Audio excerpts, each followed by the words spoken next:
স্বাগত জানাই আমাদের চ্যানেলের পক্ষ থেকে আপনাদের। আমি সুদীপ্তা। শুরু করছি আজকের বেশ কিছু মেদিনীপুর লোকাল নিউজ। দিদি নাম্বার ওয়ানের মঞ্চে সেই সব গল্প আমরা শুনি, আমরা অনুপ্রাণিত হই। দীর্ঘ ১৫ বছর ধরে ছোট পর্দার দিদি হয়েছিলেন টলিউড অভিনেত্রী রচনা ব্যানার্জি। তবে রাজনৈতিক পট পরিবর্তনের পরে এলো নতুন সিদ্ধান্ত, বদলে গেল দিদির মুখ। রচনার জায়গায় এখন পর্দায় আসছেন অভিনেত্রী স্বস্তিকা মুখার্জি। 10 গুণ বেশি আনন্দ দিতে আমি আসছি দিদি নাম্বার 1 সিজন 10। দর্শকের কাছে দিদি মানেই ছিলেন রচনা, তবে নতুন সিজনের প্রোমোতে স্বস্তিকাকে দিদি হিসেবে পরিচয় করিয়ে দেওয়ার পর থেকেই বিষয়টি নিয়ে শুরু হয়েছে আলোচনা। অন্যদিকে রচনাও ছুড়ে দিয়েছেন বড় চ্যালেঞ্জ, তার বিকল্প কেউ হতে পারে সেটি প্রমাণ করে দেখাতে বলেছেন অভিনেত্রী। রচনার ভাষ্যমতে এই শো আজকের অবস্থানে পৌঁছাতে তার গুরুত্বপূর্ণ অবদান রয়েছে। প্রতি সপ্তাহে সর্বোচ্চবার বিকাশ পেমেন্টে 50 জন হবেন পেমেন্ট চ্যাম্পিয়ন। জিতে নিন টিভি সহ আকর্ষণীয় সব প্রাইজ। শুধু সঞ্চালক পরিবর্তনই নয়, নতুন সিজনে আসছে একাধিক নতুনত্ব। এতদিন 4 জন প্রতিযোগীকে নিয়ে খেলা পরিচালিত হলেও এবার একসঙ্গে অংশ নেবেন 100 প্রতিযোগী। পাশাপাশি পরিবর্তন আনা হয়েছে সম্প্রচারের সময়ও। বিকেলের পরিবর্তে নতুন মৌসুমটি প্রচারিত হবে পশ্চিমবঙ্গের স্থানীয় সময় অনুযায়ী রাত 10:15।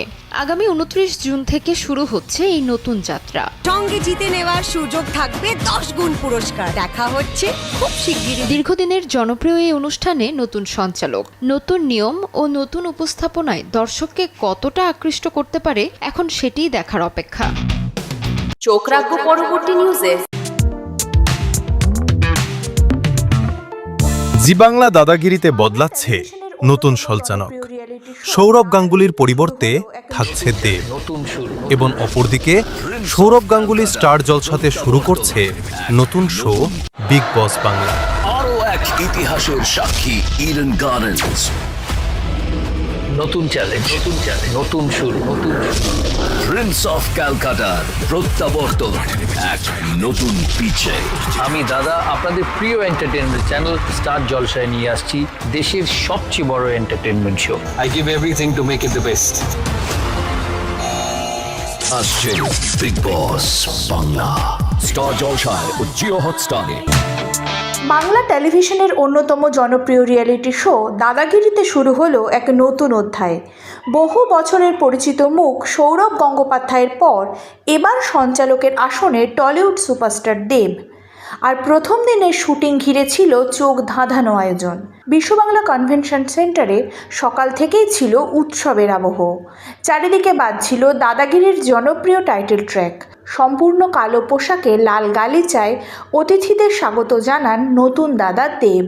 প্রথম দিনের বিশেষ অতিথিদের তালিকায় ছিলেন প্রসেনজিৎ চট্টোপাধ্যায়। ভিনটেজ গাড়িতে তাঁর আগমন নজর কাড়ে সকলের। এছাড়াও উপস্থিত ছিলেন শিল্পপতি হর্ষ নেউটিয়া, গায়ক শান এবং ভারতীয় ফুটবল দলের অধিনায়ক সুনীল ছেত্রী সহ আরও অনেক বিশিষ্ট অতিথি। পুরো অনুষ্ঠানের পরিচালনার দায়িত্বে ছিলেন পরিচালক অভিজিৎ সেন। দেবের এন্ট্রি থেকে শুরু করে মঞ্চের প্রতিটি মুহূর্ত নিখুঁত করতে সকাল থেকেই সবকিছু তদারকি করেন তিনি। বড় পর্দায় একসঙ্গে কাজ করলেও ছোট পর্দায় এত বড় রিয়েলিটি শোতে এই প্রথম অভিজিৎ সেনের পরিচালনায় কাজ করেন দেব। অন্যদিকে সঞ্চালক হিসেবে দেবকে প্রথমবার সামনে থেকে দেখার জন্য রাজ্যের বিভিন্ন প্রান্ত থেকে ছুটে আসেন তার অনুরাগীরা।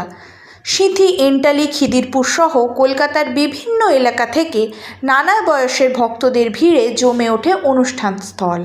মশাল প্রজ্বলনের মধ্য দিয়ে শুরু হয় দাদাগিরির নতুন সফর। এখন দেখার সঞ্চালক হিসেবে দেব কতটা মন জয় করতে পারেন সকল দর্শকদের, আর দাদাগিরির এই নতুন অধ্যায় কতটা জনপ্রিয়তা পায় সকলের কাছে।